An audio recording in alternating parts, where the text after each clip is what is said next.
علی بن ابراہیم نے روایت کی ہے کہ قارون کی ہلاکت کا یہ سبب تھا کہ جب موسیٰ علیہ السلام نے بنی اسرائیل کو دریا سے نکالا اور خدا نے اپنی نعمتیں ان پر تمام کیں تو ان کو عمالقہ سے جنگ کرنے کا حکم دیا۔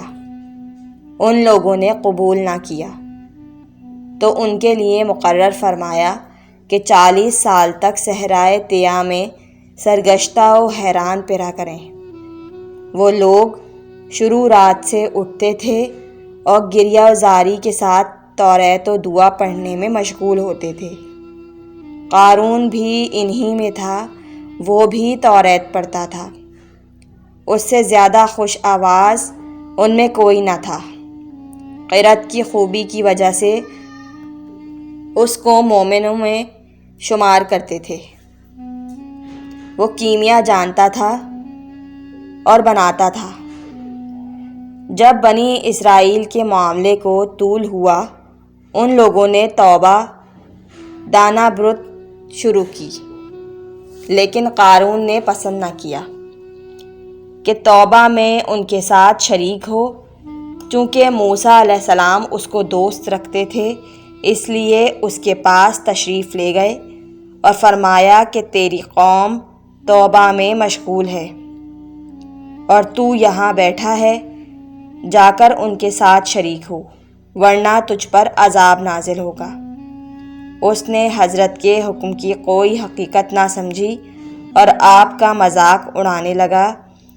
حضرت غمگین ہو کر چلے آئے اور اس کے قصر کے سائے کے قریب ہی بیٹھ گئے۔ حضرت بال کا بنا ہوا جبہ پہنے ہوئے تھے اور عصا ہاتھ میں تھا۔ قارون کے حکم سے راکھ پانی میں مخلوط کر کے حضرت کے سر پہ پھینکی گئی۔ حضرت کو بہت غصہ آیا کہ آپ کے شانے پر بال تھے۔ جب آپ کو غصہ آتا وہ بال کپڑے سے باہر نکل آتے تھے اور ان سے خون جاری ہو جاتا تھا۔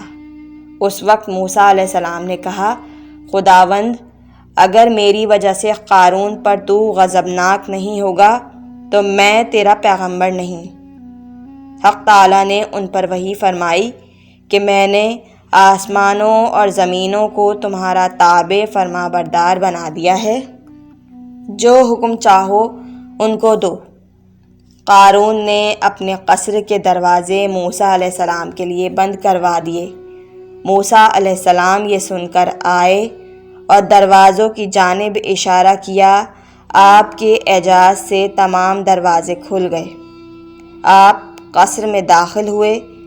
جب حضرت پر اس کی نگاہ پڑی، سمجھ گیا کہ عذاب کے لیے آتے ہیں، تو کہا، اے موسیٰ، میں آپ سے رحم اور قرابت کے حق سے جو میرے اور آپ کے درمیان ہے سوال کرتا ہوں کہ مجھ پر رحم فرمائیے۔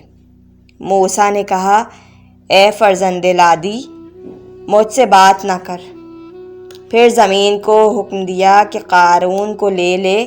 پس قصر میں اور جو کچھ اس میں تھا زمین میں دھس گیا اور قارون بھی زانوں تک زمین کے اندر ہو گیا اور رونے لگا اور موسیٰ علیہ السلام کو رحم کرنے کی قسم دی۔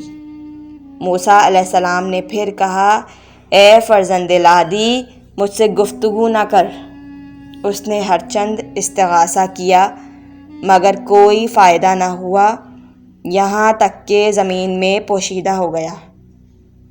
جب موسیٰ علیہ السلام اپنے مناجات کے مقام پر آئے، حق تعالیٰ نے فرمایا، اے فرزند لادی، مجھ سے بات نہ کر۔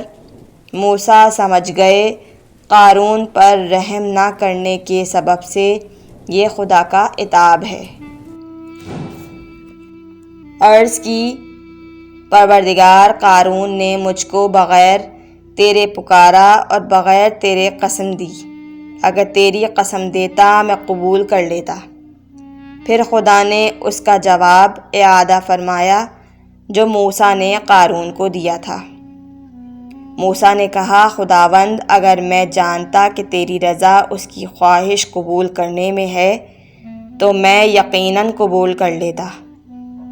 اس وقت خدا نے کہا کہ اے موسیٰ، اپنے عزت و جلال اور جود و بزرگی اور عظمت و منزلت کی قسم کھاتا ہوں کہ جس طرح قارون نے تم سے رحم کی خواہش کی، اگر مجھ سے کرتا تو میں قبول کر لیتا، لیکن چونکہ تم سے مدد مانگی تھی اور تم سے متوسل ہوا تھا، لہٰذا میں نے اس کو تم پر ہی چھوڑ دیا تھا۔